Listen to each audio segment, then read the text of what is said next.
교회사 2000년간 지금과 같은 시대는 없었다. 이방인의 때가 끝나는 정황들과 징조들이 뚜렷하다.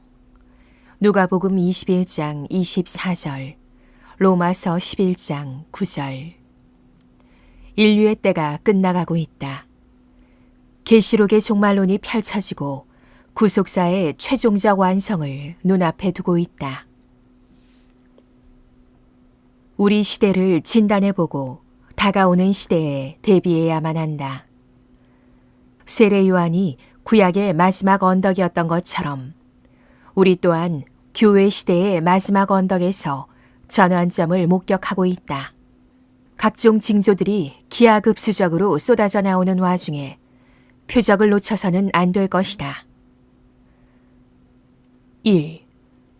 다니엘 12장 마지막과 끝날의 봉인이 풀린 시대.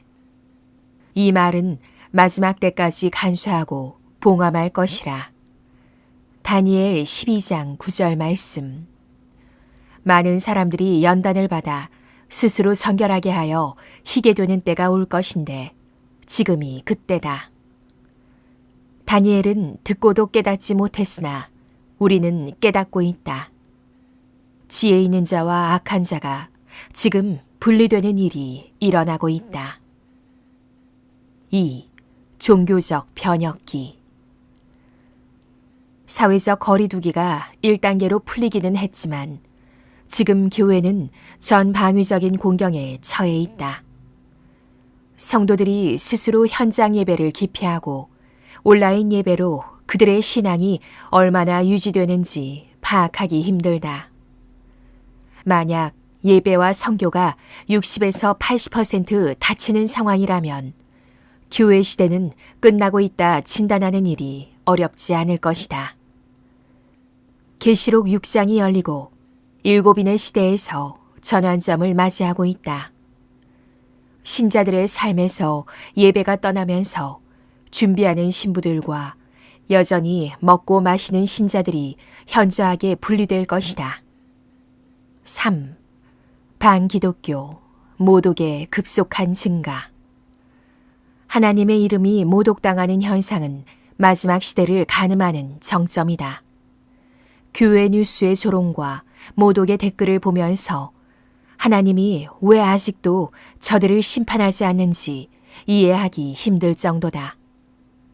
비단 불의한 주류 언론의 사나운 선동뿐 아니라 일반 시민까지 악의 정서들이 압도하는 광범위한 모독의 현상을 보고 있다. 필연적으로 그들이 당할 심판의 강도를 쌓고 있는 중이다. 지금은 적 그리스도의 시대와 안전한 시대 사이에서 전환되는 중간 단계를 보여주고 있다. 4. 열왕의 재편. 국제 질서는 봉쇄되고 엉망진창의 악화일로를 겪고 있다. 위장된 사악한 그들 중 일부는 우왕좌왕하며 통제하기로 결정하며 공포와 긴장을 고조시키고 황폐화시킨다. 코로나로 어려운 시대에 누군가 나서서 해결사 역할을 기대하나 오히려 미중 간 패권 투쟁은 점점 심해지고 있다. 적그리스도를 추종할 열왕이 등장할 것인데 지금 이를 위한 사전 포석들이 재편되고 정리될 것이다. 5. 짐승의 체계 도래. 짐승의 도래를 위한 세계 질서와 뉴노멀이 빠르게 출현하고 있다. 세계와 언론은 반기독교의 좌경화 현상이 폭발적으로 증가했고 이는 기독교의 문화와 충돌하고 있다. 짐승의 표로 가는 각종 후보들이 등장하고 666 체계를 위한 시스템과 과정들이 정립되어 간다. 짐승의 시대가 열리고 있다. 땅을 더럽히고 인류를 음행에 빠뜨린 음녀 바벨론이 최종적으로 무너질 것인데 짐승과 음녀는 잠시 연합하며 성도들의 피를 흘리게 할 것이다. 6. 지체되는 주님의 파루시아. 공중강림. 오랫동안 주님의 오심을 외치고 준비한 신부들이 실망하고 지친 상태가 역력하다. 그들 중에 일부는 교착 상태에 빠져들기 시작했고 신랑을 맞으러 나간 열 처녀들처럼 모두 졸기 시작했다. 신랑이 더디 오므로 다 졸며 잘세. 일부는 아직 분투하지만 현실에 순응하라는 목소리에 주눅들고 있다. 여전히 깨어있는 신부들은 특정한 표지들을 살피며 하나님의 시간이 우리 세대에 있다는 믿음을 포기하지 않는다. 마지막 때에는 깨어있는 교회와 잠자는 교회가 공존한다. 7. 마지막 징조. 성경에 기록된 가능한 징조들이 모두 출현하는 현상을 보고 있다. 6째 인에 주님이 귀환하신다면 우리는 아직 마지막 징조를 볼 수 없었다. 그것은 해와 달과 별의 징조들이다. 태양이 어두워지고 달이 핏빛처럼 변하며 별, 소행성이 떨어지고 하늘이 떠나가는 우주적인 혼란과 붕괴의 징조가 나타나야 한다. 이 징조는 아직 하나도 일어나지 않았다. 사실 이 징조는 예수님의 귀환과 동시에 일어날 가능성이 있다. 아가페의 승민 아빠도 별자리를 분석했는데 무화과나무 최종 세대와 일치하는 결과를 보여준다. 우리가 마지막 때에 살고 있는 것은 분명하지만 그 날짜를 달력에 표시할 수는 없다. 8. 오히려 한국교회가 잠들어 있다. 한국교회는 다미 선교의 후유증 때문인지 재림신앙을 포기한 것으로 유명하다. 오히려 미국이나 세계교회는 주님의 오심에 대한 관심이 증폭되고 있으며 열렬히 고대하고 있다. 각종 예측과 연구와 기대들을 쏟아내고 있다. 그들에 비하면 상대적으로 한국교회는 잠들어 있다. 심지어 한국교회의 문을 닫게 해도 아무리 많은 징조로 흔들어대도 도무지 깨어날 기미가 보이지 않는다. 기독 신문들을 보면 재림, 휴거에 대한 뉴스나 메시지를 찾아볼 수 없다. 주의 오실 길을 예비하지 않고 있다. 이것이 한국교회의 현 주소다.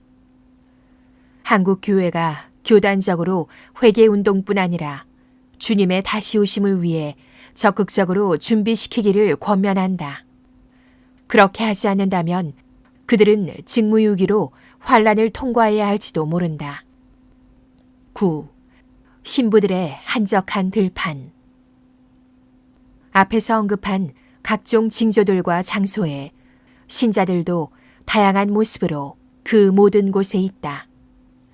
지혜로운 신부들이 자신의 위치를 정하고 그 영역을 떠나지 않으려 애쓴다. 소수만이 그렇게 거룩한 의무를 이행하고 있다. 주님의 강림이 지체될수록 점점 숫자는 적어질 것이다. 그들이 머무는 한적한 들판에서 기도와 회개와 정결함과 기다림과 거룩한 삶 가운데 있다. 교회와 선교의 문이 닫히면 다른 문이 열릴 것인데 빌라델비아 교회에게 열린 문이다. 그 문을 통해 영원한 성으로 입성할 것이다. 변혁적이고 총체적인 종말의 징조가 우리 주위에 가득하다. 결국 징조들은 지혜로운 신부들을 깨울 것이고 그들을 구원하러 오시는 그분을 보게 될 것이다. 그리고 인류 문명이 근본적으로 해체되고 거대한 멸망을 피할 수 없을 것이다. 구원의 전주곡이 울려 퍼지는 소리를 들어야 한다. 공포의 심판주가 하늘과 땅을 진동시킬 채비를 하고 있다. 반드시 속히 되어질 일들이 최종적 완성을 위해 그 시작을 알릴 것이다. 그분을 끝까지 따르기로 결정한 자들, 궁극적으로 새 예루살렘 성에서 하나님과 영원한 교제를 누릴 것이다. 계시록의 에필로그에서 악을 영원히 제거하시고 짐승의 운명에 동참한 인류도 마찬가지고 우리는 오직 더할 나위 없는 영원한 기쁨을 가져오실 그리스도의 재림을 끝까지 기대하며 기다리라는 권면을 기억한다. 아멘. 주 예수여 오시옵소서.